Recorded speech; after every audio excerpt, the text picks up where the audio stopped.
Boa noite, telespectadores. Estamos de volta com o nosso Viver Bem em Cristo, sempre uma alegria aqui nas nossas segundas-feiras, podendo ouvir a palavra de Deus que está na Bíblia e também ouvir o que significam essas palavras, o que Deus quer para nós, para que sejamos mais felizes, mais bem-sucedidos em nossas vidas, não é, pastor? Uma boa tarde, bom dia aí, né? Boa noite para quem nos assiste nos diversos horários, tudo bem? Boa noite a todos aí, que Deus esteja abençoando toda a nossa audiência. É uma alegria retornar ao programa aqui e ter essa oportunidade singular, assim, de estar revelando aí aquilo que Deus tem preceituado para melhorar a qualidade de vida de todos nós, que é a sua verdade, a sua palavra, né? Porque a verdade é única, e se ela é única, ela serve para todos, né? Verdade. Estamos aí à disposição aí do programa. Bem, pastor, eu gostaria de falar sobre um assunto que, de outras formas, eu creio que nós já falamos aqui, mas eu vejo, assim, até por mim, que é uma dificuldade grande a gente atingir esta mudança, essa modificação assim no nosso pensamento, porque compreender que Deus nos ama incondicionalmente e que Ele não nos castiga nem se vinga quando erramos, né, é às vezes difícil, porque acontecem coisas e muita gente pensa, Deus me castigou, né? Agora Deus me puniu, e não é verdade. Compreender aquilo que acontece porque nós erramos e Deus permite que nós soframos as consequências disto é diferente, não é? Porque existe uma parte na Bíblia que diz, né, do que queixam-se os homens? Queixe-se cada um dos seus próprios pecados. E é difícil compreender isto, que não é Deus que faz, digamos, o mal, Ele apenas permite que as coisas aconteçam porque nós não fazemos segundo as orientações dEle. Mas como fazer segundo as orientações dEle se nós não conhecemos essas orientações, não lemos, não conhecemos a palavra de Deus, né, os seus mandamentos, que não são só aqueles 10, né, da época de Moisés, que acabaram sendo resumidos em 2, né? Amar a Deus acima de todas as coisas e ao próximo como a ti mesmo, né? Quando Jesus veio. Então, esse tipo de compreensão e nós entendermos e praticarmos isso mesmo quando conhecemos, é verdade, porque é difícil, é verdade que é muito difícil, porque existe uma resistência, né, mental a isso, por causa de tudo que nós conhecemos uma vida inteira e fizemos errado, não é? Então eu gostaria que o senhor comentasse isso, para que isso ficasse assim mais vivo nas nossas mentes, né? Como fazer para chegar a esta altura, digamos, como diz também na Bíblia, do varão perfeito, que é Cristo Jesus, como amar incondicionalmente, obedecer, né? Mesmo, digamos, querendo fazer isso, porque muitas vezes conhecemos e não conseguimos praticar. E aí vem as adversidades, não é? Que não é Deus que manda, apenas permite. Isso é difícil, às vezes, as pessoas compreenderem, porque acontecem coisas, primeira coisa, por que Deus fez? Ou até porque Deus permitiu, não é? É que a gente precisa conhecer uma lei espiritual muito importante, que está na palavra de Deus, no livro de Gálatas, no capítulo 6, no Novo Testamento. E lá está escrito assim: tudo que o homem semear, isto também ceifará. O que ele semear. Então veja, isso é uma lei, até natural. Se você semeia tomate, vai colher tomate. Se você semeia laranja, vai colher laranja. Então, tudo que o homem semear, ele vai ter que colher. Então, semear, todos têm uma liberdade para semear. O que nós temos no universo? Temos a verdade única e temos a mentira de Satanás. As trevas, a ignorância, né? Que, na verdade, ele acionou a nossa alma a determinar os padrões do certo e do errado quando nós pecamos no Éden. Então, hoje, cada pessoa imita Deus, porque quer decidir para onde vai, o que vai fazer, o que vai comer, o que vai... ele julga, ele encarcera, ele é juiz, o homem é tudo hoje. Só que o homem foi feito para depender totalmente de Deus. Ele não foi feito para determinar padrões, escolher caminhos. Ele precisa seguir uma instrução que condiz com a sua criação. Então, agora, depois que o pecado veio, o homem não deixou de ter o livre-arbítrio, ele continua tendo o livre-arbítrio. Então, o semear, tu pode semear o que tu quiser, Deus não vai impedir. Se tu vai agir nos preceitos humanos e naturais, ele vai deixar. Só que isso acarreta uma série de colheita desagradável, que vai voltar sobre a minha vida. Então, a lei espiritual diz, tu semeou, tu vai colher. É a lei do universo, é a lei de Deus. Entende? E quando se perguntam por que Deus permitiu isso, na verdade eu creio que ele permitiu para que a gente aprenda, porque a gente, na verdade, na prática, né, eu creio que a gente só aprende errando, não que precisamos errar, porque temos a orientação do certo, mas como não fazemos como o senhor está dizendo, né, segundo essas orientações, né, do nosso Criador, a gente acaba, né, fazendo de forma que o resultado não vai ser o ideal, não vai ser bom, né? Por isso que Deus permite, eu creio, né, para o nosso crescimento. Veja que a gente sabe, em cada geração Deus se revela para aquela geração. Mas a grande maioria não aceita, não deseja e não quer. Não quer saber. Porque está vivendo seus padrões sociais, naturais, filosóficos, que não tem nada a ver com a verdade às vezes. Então, quando a colheita é repugnada por nós, porque são as consequências da nossa semeadura, aí a gente tem que achar um bode expiatório, né? Tem que achar um culpado, tem que achar alguém que maior, que aí a gente acredita que tem alguém maior que poderia evitar. Para culpar, né? Quer dizer, nunca buscam Deus, mas quando acontece uma coisa, né? A culpa é de Deus. Então, veja bem, também tem outra lei, né? Você vai juntando as leis espirituais que são eternas e são imutáveis, né? Então, só tem Deus mesmo revela que tem o maligno e tem ele. O maligno disse, Jesus disse, ele veio para matar, roubar e destruir. Então, se tu quer te livrar dele da colheita ruim, você tem que agir na verdade. Entende? Então, é impossível que numa cidade, numa comunidade, não tenha uma igreja, não tenha bíblias, não tenha evangelista, que não tenha pastores, que não tenha padre, não sei lá.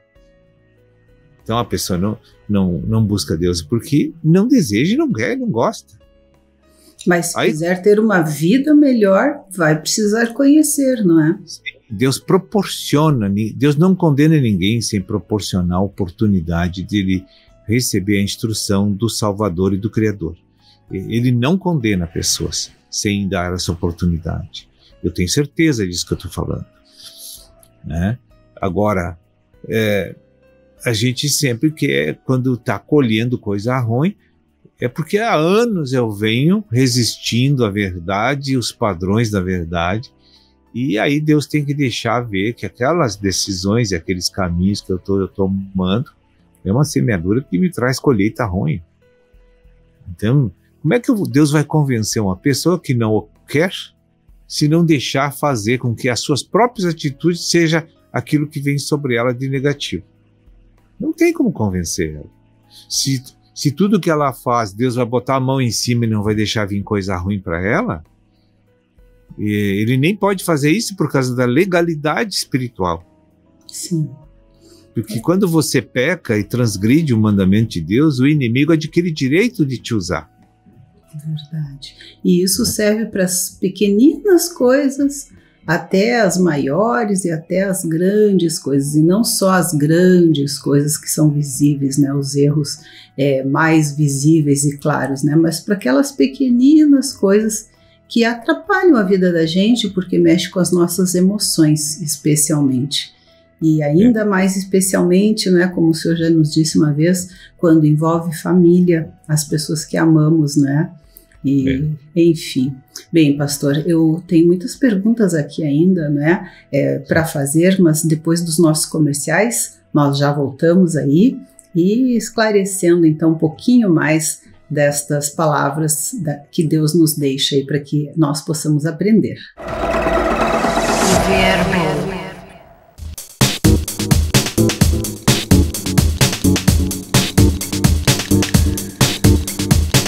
Estamos de volta e conversando aqui com o ministro do Evangelho, Sérgio Alves, falando sobre como é esse relacionamento de Deus com os homens, os porquês, né, daquilo que nos acontece, como é o pensamento e a atitude de Deus em relação a nós, especialmente aos nossos erros, mas também as suas atitudes de amor.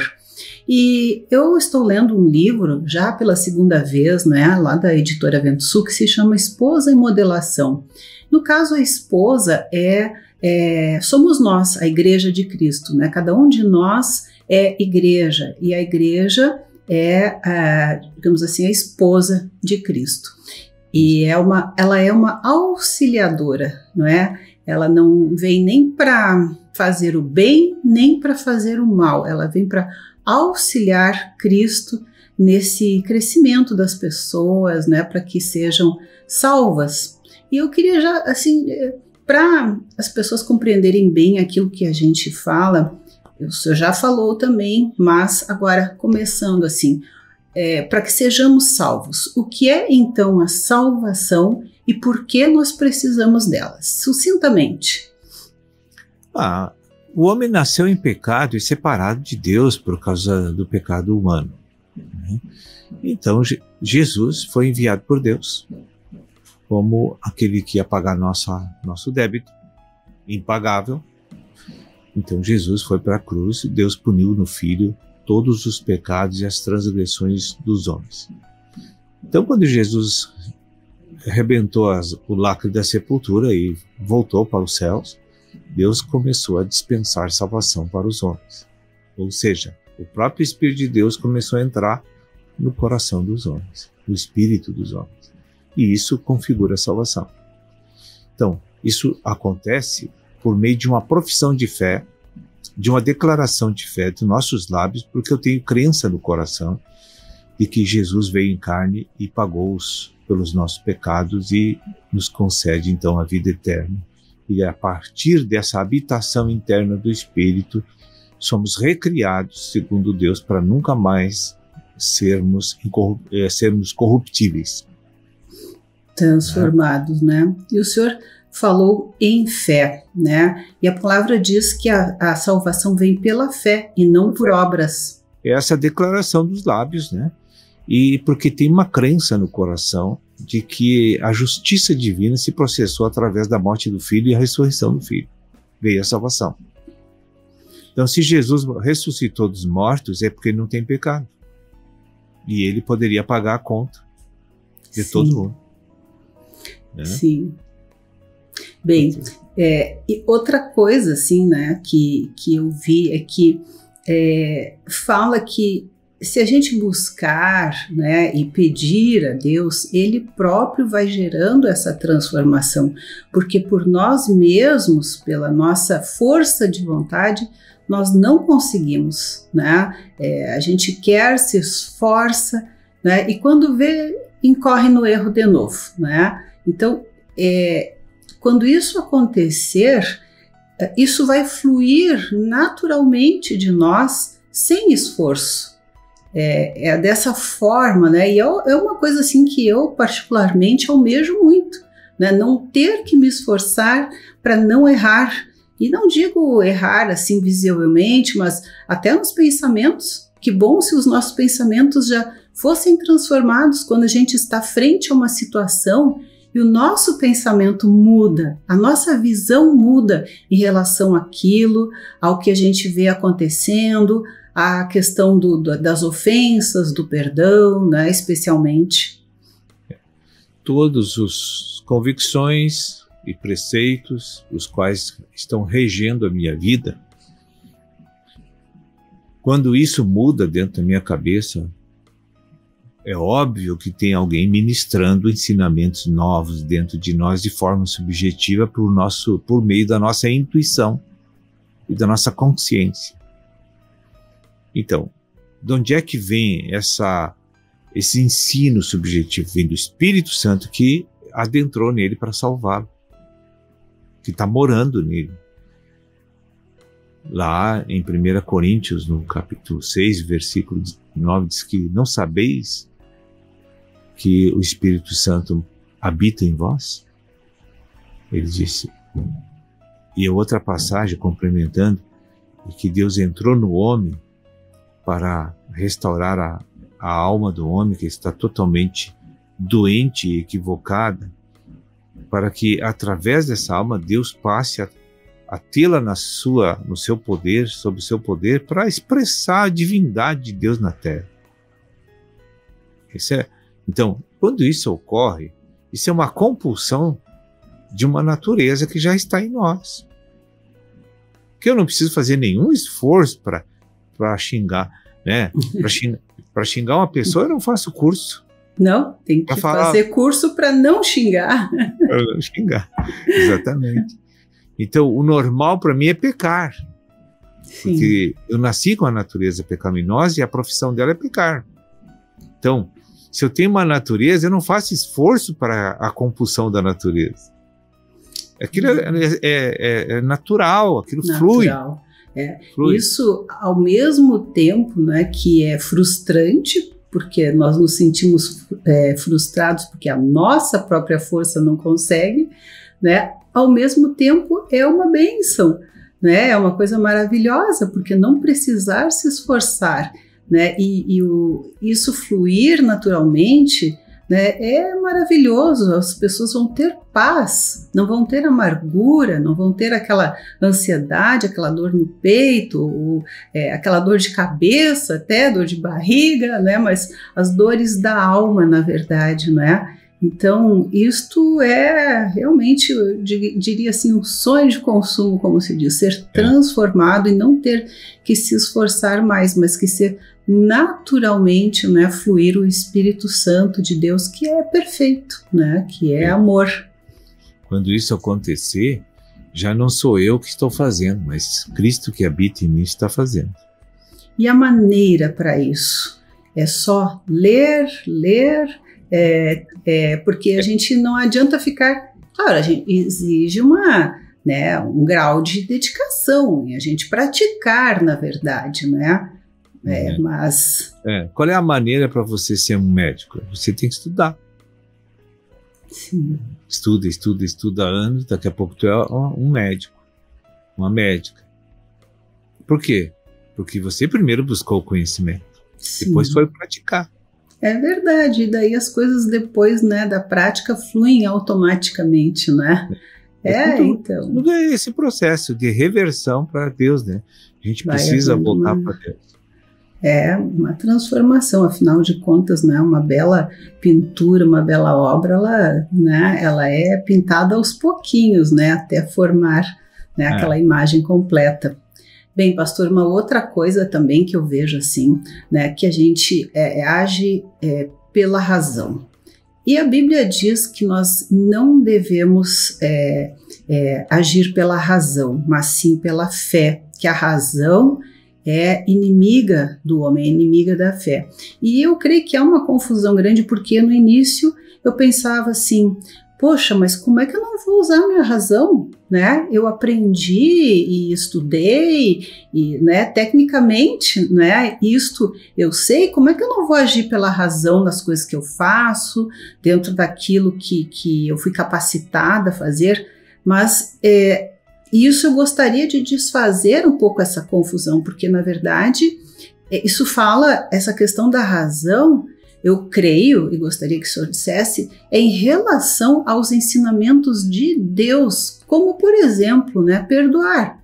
Tipo, perdoa e não pensa, só perdoa, né? Então, em relação a essas coisas, não que a gente agora não vai usar mais a razão para prescrever um medicamento, para dar um diagnóstico, para fazer qualquer outra coisa, né, de engenharia ou até um serviço doméstico que seja, né? Não é esse tipo de razão, não é? Não. A gente tem que entender que tudo que você aprendeu no mundo, né, tu vai usar segundo os ensinamentos de Deus a partir dali. De uma forma comportamental, então. Isso. Então Deus vai guiar a tua vida e vai se utilizar de toda a tua experiência técnica, psicológica, para atender o teu viver diário, profissional e familiar, mas dentro, sem ferir os padrões de Deus a partir dali. Sim. Então, na verdade, todo o nosso aparato de formação profissional e técnica vai ser usado dentro dos padrões divinos. Sim. Mas não para gerar mais divisão, egoísmo, essas coisas. Sim. Né? Sim, é verdade. Então, são coisas sutis, assim, que as pessoas precisam compreender, né? Que, na verdade, são simples, mas até que, às vezes, cai a ficha, né? Porque as pessoas dizem, bom, como que tu não vai mais agir pela razão, né? Que história é essa? Veja bem, eu conheci um advogado que sempre, um amigo do passado, que sempre dizia que fazia umas malandragens, né? Assim, olha, eu agi errado, mas se tu não age errado, tu não ganha dinheiro, aquela coisa. Quando ele se converteu, ele usou todo o conhecimento e a técnica dele, mas fazendo tudo justo a partir dali. Então, está aí. Ele usou todas as leis naturais, mas não prejudicou ninguém de forma de corrupção e falcatrua. Ou seja, usar a razão com fé, né? De certa forma. Colocar a razão sob o comando da fé. Exatamente, é isso aí.